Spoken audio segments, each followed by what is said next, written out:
Dude. A drain on society to pay for their criminal prosecutions. Do you hear what you are saying? Do you get the part where the state funds both sides, prosecution and defense? Did you really ever think that you were being represented? I don't think so. To me, there's a definite conflict of interest.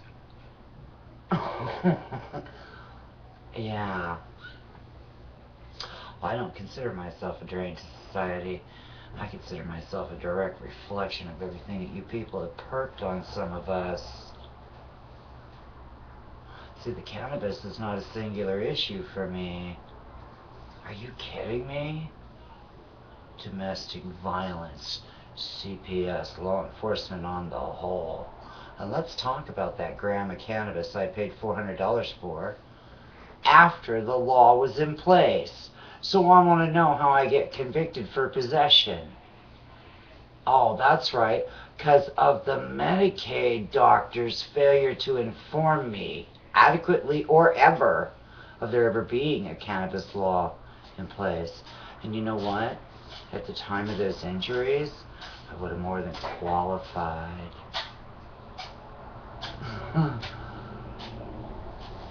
$400 for a gram of frickin' weed. Wow. How many grams could I buy for $400 now? I don't have $400. I had to go to my family and borrow that money. And 20 years later, you know, at the end of the day, most of what I've been through legally, I still can't afford to pay back. A drain on society. Oh, what a shame. No, what I did was I became a drain on the eugenics system in place. CPS itself was something that was developed out of our own frickin' dog pound. That indicates to you what they think the women and children to start with. And don't even get me started on this domestic violence thing, because again, that just became another moneymaker for everybody else except for the people that it most directly affected.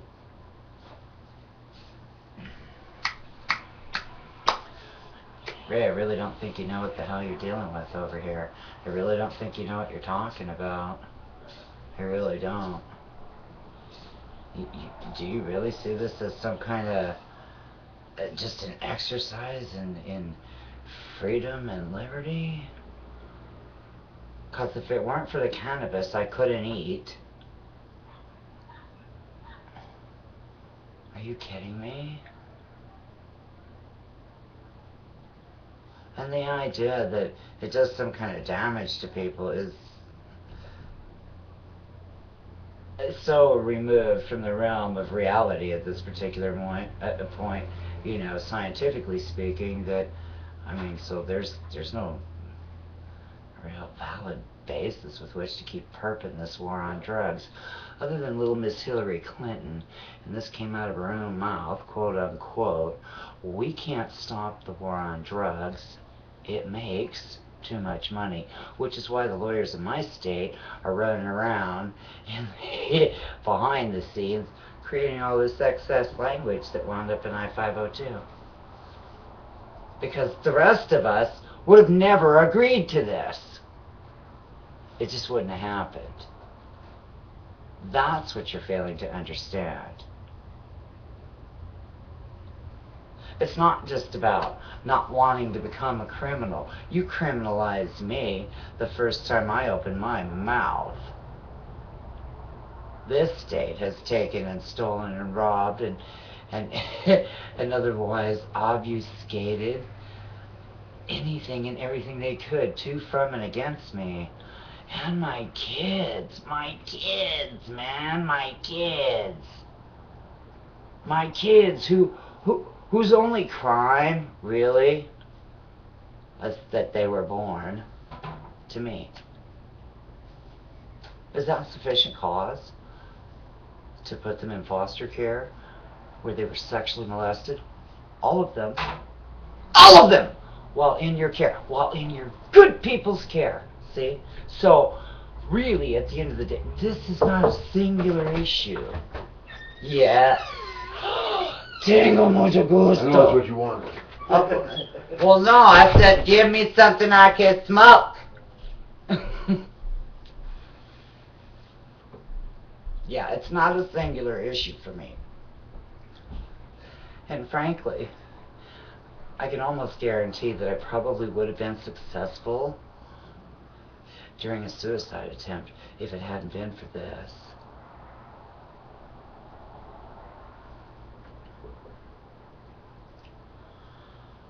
I'm one of these that sat out here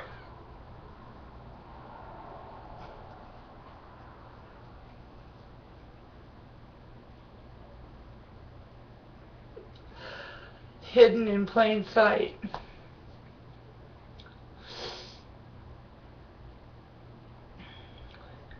But I had no voice because I didn't have a real education. Thank you, Seattle public school system, right? Okay.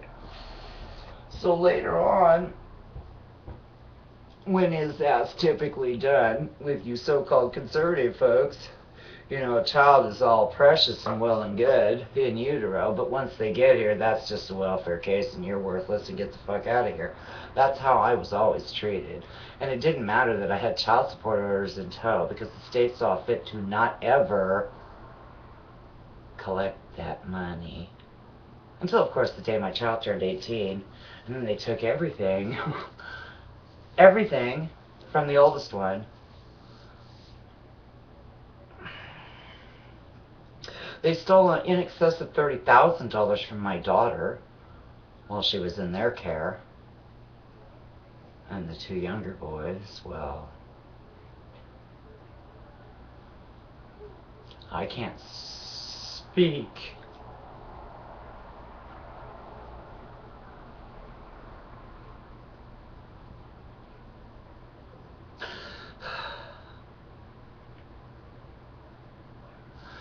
I can't speak to what you've done to these children.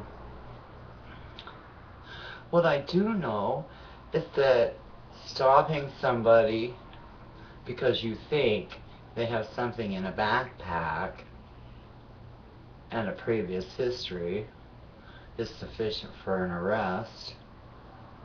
There's nothing in the backpack. Indeed, it didn't have anything to do with why he was stopped in the first place. But 7 years later, this poor kid is still playing this game with these people. And then in the meantime, because you kept throwing him into jail, he developed this little drug habit.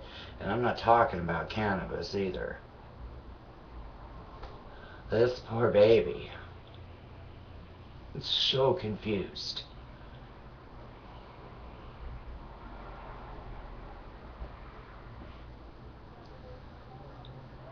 It goes back to the not being able to pay the fines and the fees. And then they just use that as another stress connector, another stress connector, another stress connector to keep dragging you in there, dragging you in there. My oldest child arrested 15 times in 12 months for what? For a piss test. Can you justify that? Can you validate in some way how that became appropriate? And nothing more than punitive, because that's all it is, it's punitive. And in the oldest child's case, all you're doing is racking up these overpayments with Social Security, which are not supposed to happen because when you report those demographics, it's supposed to stop the check. Unfortunately, it doesn't.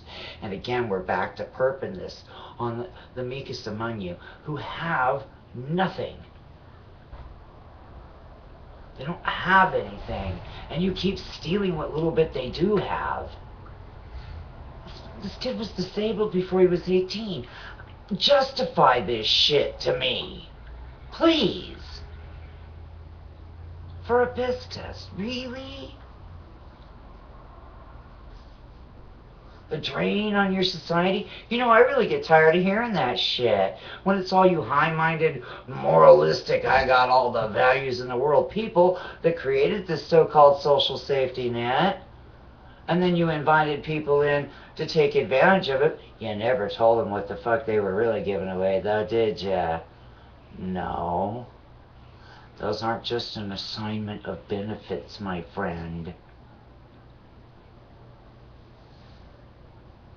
There's nobody sitting in a DSHS office or a CPS office that shouldn't have a lawyer in tow all the time. Excuse me, someone learned it in the law. Lawyers go to legal school. They get bar cards. They already have out the gate a conflict of interest. But you don't know that when you're filling out all their paperwork and getting them to represent you and your interest. What they're representing is that dead corporation and nothing more. Look at the documents they hand you as to form corporate legalese. But none of these lawyers in this cannabis fight are willing to tell you guys any of this shit, because at the end of the day, they do have a vested interest in keeping that from you, so that you will continue to freely gift away your inalienable rights. But I cuss and yell and scream and cry and get angry and frustrated. And half the time I feel like climbing through this monitor and just... wow. And I'm not even really a physically violent person, but I would have to say at this point I'd probably pop one of you on the back of the fucking head. Wake up. You cannot sit around and be offended about the the appearance of impropriety. You need to be offended about the real impropriety and the lies of omission, the omission of factual information is what is causing this problem. I watched this whole thing, sensible, normal. Everybody went through. Oh yeah, I was there. I saw it all happen. I sat here and I watched all these different groups and I just sat here like this, looking and watching and observing and doing what I could, you know. I get a phone call one day. I'm asked to go down to what? To the Pierce County Courthouse, and I'm going to keep telling this story until you people get what it is I'm telling you. Now, at the time, 9 of the cannabis club owners down here in Tacoma had been gifted these letters from the City Finance Department. How special. Again, we're back to the revenuers. I thought it was in support of this guy getting out or some shit, whatever, I don't know. I got lost. I don't hang out in courtrooms or courthouses. I have an allergy to that shit. But I went down there against my better judgment, thinking I was doing the good guy thing. Only I wound up in a hallway where I overheard the most incredulous conversation. And yeah, they did. The lawyers and the city attorney sat there and they discussed what of this man's personal property they were going to divvy up and allow him to keep or not keep. And the whole thing started in a lie. Sell 3, go free. That's how he got caught up. That's what I do know. And I know what the hell I heard in that fucking hallway. They were able to do that because they know they can. Because you signed on the fucking dotted line. Yeah, without any of your own due diligence. How's that working for you? People have perked on some of us. See, the cannabis is not a singular issue for me. Are you kidding me? Domestic violence, CPS, law enforcement on the whole. And let's talk about that gram of cannabis I paid $400 for after the... Dude. A drain on society to pay for their criminal prosecutions. Do you hear what you are saying? Do you get the part where the state funds both sides? prosecution and defense, did you really ever think that you were being represented? I don't think so. To me, there's a definite conflict of interest. Yeah. Well, I don't consider myself a drain to society. I consider myself a direct reflection of everything that you people qualified.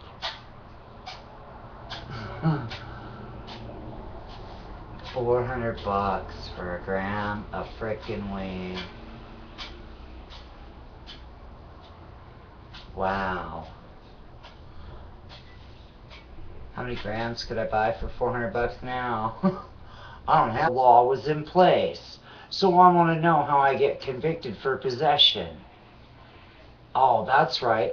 Because of the Medicaid doctor's failure to inform me adequately or ever of there ever being a cannabis law in place. And you know what? At the time of those injuries, I would have more than